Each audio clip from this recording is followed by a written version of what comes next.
Imaginez-vous, un matin ensoleillé, la voiture chargée d'affaires de pique-nique et d'équipements de camping. Paul, Claire, Emma et Lucas sont impatients de s'évader loin de la ville pour passer un week-end en pleine nature. Après plusieurs mois de travail acharné et de stress, cette escapade semble être le parfait remède.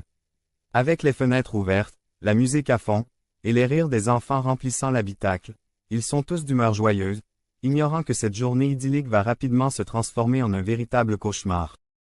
Alors qu'ils traversent une route sinueuse, les paysages environnants deviennent de plus en plus majestueux. Des collines verdoyantes s'étendent à perte de vue, et la forêt dense attire leurs regards.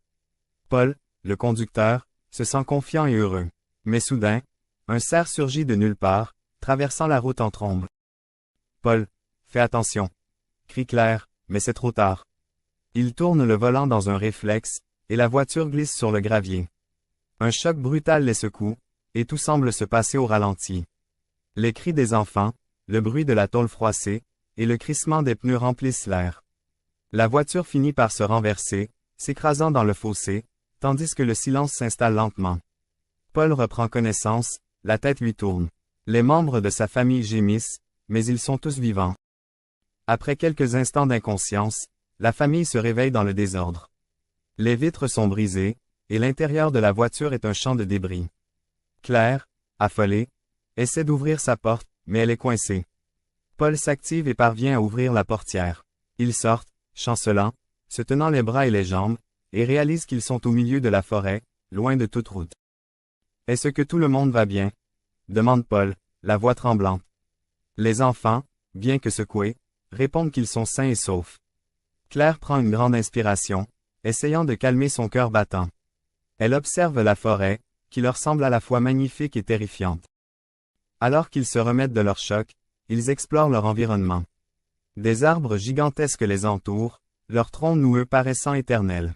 Le chant des oiseaux résonne, mais cela semble sinistre dans le contexte actuel. Paul se rend compte qu'ils sont seuls, sans autre son que le bruissement des feuilles. Le téléphone de Paul ne capte aucun signal. « Nous devons rester calmes et réfléchir à un plan », déclare Théil, la voix pleine d'autorité. Claire acquiesce, mais une lueur d'inquiétude passe dans ses yeux. Il s'éloigne de la voiture, prenant note de leur position, dans l'espoir de trouver un chemin. Il fouille la voiture à la recherche de provisions. Après une inspection minutieuse, il découvre une bouteille d'eau presque pleine, quelques barres énergétiques et une trousse de premiers secours. Paul se sent soulagé d'avoir au moins quelque chose, mais cela ne suffira pas longtemps. « Que devons-nous faire maintenant ?» demande Emma, ses yeux grands ouverts d'inquiétude. Paul regarde sa famille. « Nous devons rester près de la voiture pour le moment. Quelqu'un finira par nous trouver, » répond-il, mais il sent la pression de la responsabilité peser sur ses épaules. Il s'assoit près de la voiture, essayant de se réconforter mutuellement, mais l'angoisse les ronge. La nuit tombe rapidement, et la forêt se transforme. Les ombres s'allongent, et les bruits nocturnes semblent devenir plus étranges et menaçants. Ils décident de passer la nuit près de la voiture, serrés les uns contre les autres pour se réchauffer. Claire essaie de garder le moral, racontant des histoires pour apaiser les enfants.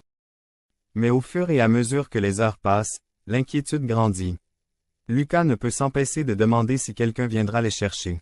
Paul essaie de lui faire croire que tout ira bien, mais il est lui-même de plus en plus préoccupé.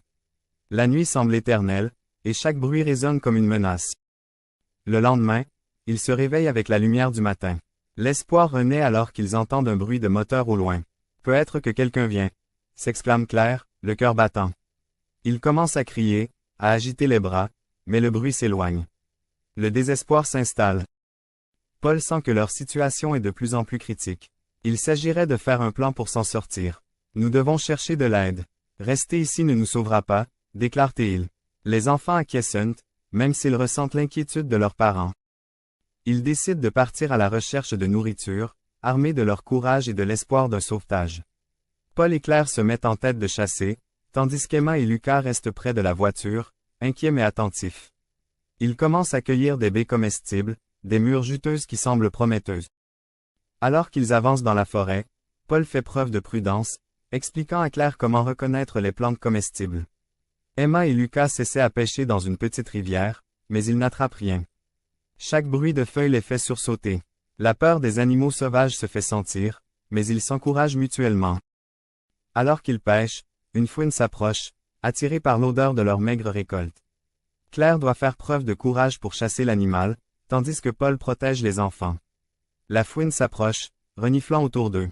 Reculez les enfants, murmure Théil, prêt à défendre sa famille. L'animal s'enfuit, mais cette rencontre leur rappelle que la nature est à la fois belle et dangereuse.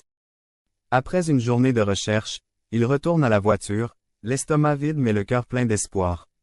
Ils partagent des histoires autour du feu qu'ils ont réussi à allumer, se promettant de ne jamais abandonner. Soudain, des nuages sombres s'accumulent à l'horizon.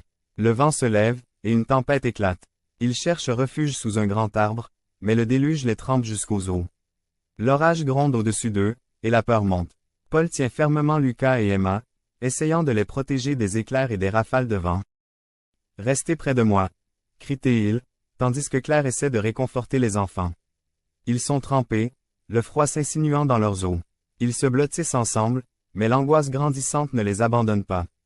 La tempête fait rage, et ils se rendent compte qu'ils ne sont pas en sécurité. Après la tempête, ils évaluent les dégâts. Leur équipement est mouillé, mais ils doivent agir rapidement pour se protéger des intempéries. Paul décide qu'ils doivent construire un abri. Il commence à ramasser des branches et des feuillages pour créer un abri temporaire. Claire se montre utile, apportant son aide pour rassembler des matériaux. Les enfants, bien que fatigués, s'activent aussi, rassemblant des pierres et des branches. Cela leur donne un objectif, un but commun. Cela nous protégera des pluies, dit Paul avec un sourire encourageant. Ensemble, ils s'efforcent de créer un refuge. Le lendemain, Paul essaie d'utiliser une boussole trouvée dans la voiture. Malheureusement, la forêt semble les désorienter. Chaque direction qu'il prend les éloigne de leur but. La tension monte parmi les membres de la famille. Les enfants commencent à se décourager, et Claire doit faire preuve de patience pour les réconforter.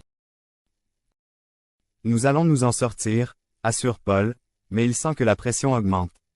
Les enfants regardent leur père avec une inquiétude croissante, et cela le trouble.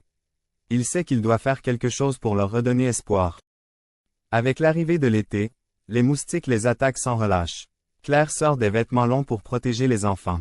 Les démangeaisons deviennent insupportables, ajoutant au stress de la situation. Lucas se met à pleurer, frustré par les piqûres. « Ça va aller, Lucas » dit Claire en essayant de le calmer.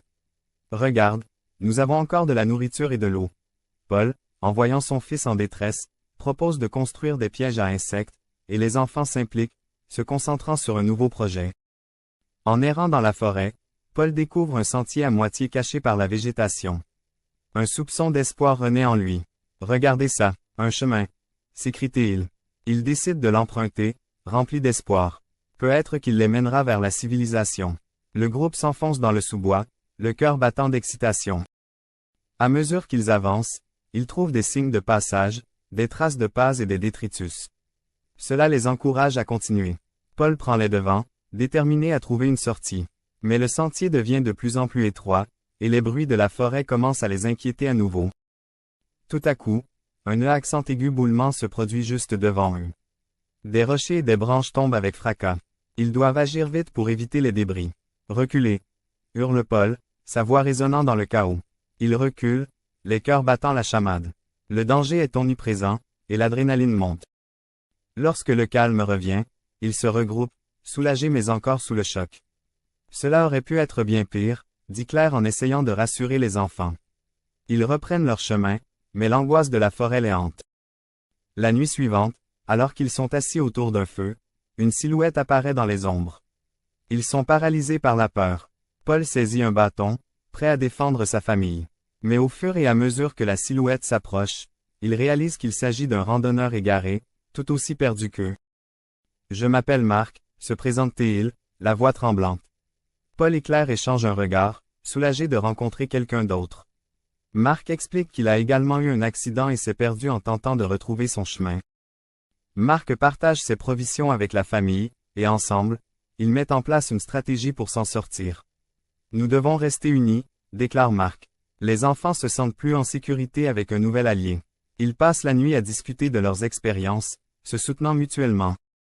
Marc propose de chercher un moyen de sortir de la forêt ensemble. Paul, reconnaissant d'avoir un soutien supplémentaire, se sent plus confiant. Ensemble, nous avons de meilleures chances, dit-il en serrant la main de Marc.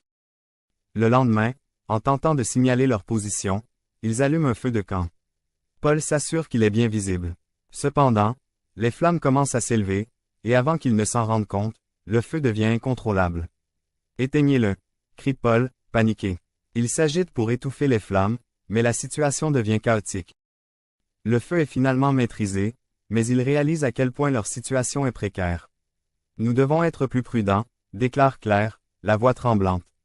La peur de perdre tout ce qu'ils ont construit devient une réalité. Après plusieurs jours de lutte, la famille et Marc aperçoivent un hélicoptère au loin.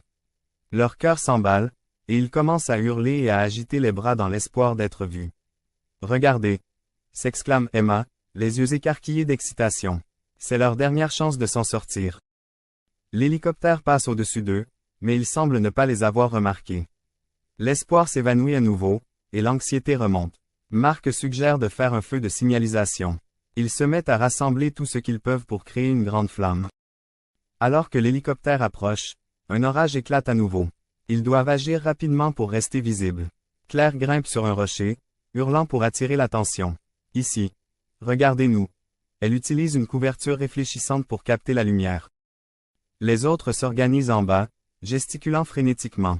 L'hélicoptère semble hésiter, mais le pilote finit par les repérer. Leurs cœurs battent à tout rompre, et ils sont sur le point de perdre espoir lorsque l'hélicoptère amorce une descente. Finalement, le pilote de l'hélicoptère les repère et effectue un atterrissage d'urgence. Les membres de la famille se jettent dans les bras les uns des autres, submergés par un mélange de joie et de soulagement. « Nous sommes enfin en sécurité », s'écrie Lucas en pleurant de bonheur. Ils montent dans l'hélicoptère, les larmes aux yeux, le cœur lourd de gratitude. En regardant la forêt s'éloigner sous eux, ils réalisent à quel point leur lien familial s'est renforcé. Cette expérience les a changés à jamais, mais ils savent qu'ils ont réussi à surmonter l'adversité ensemble.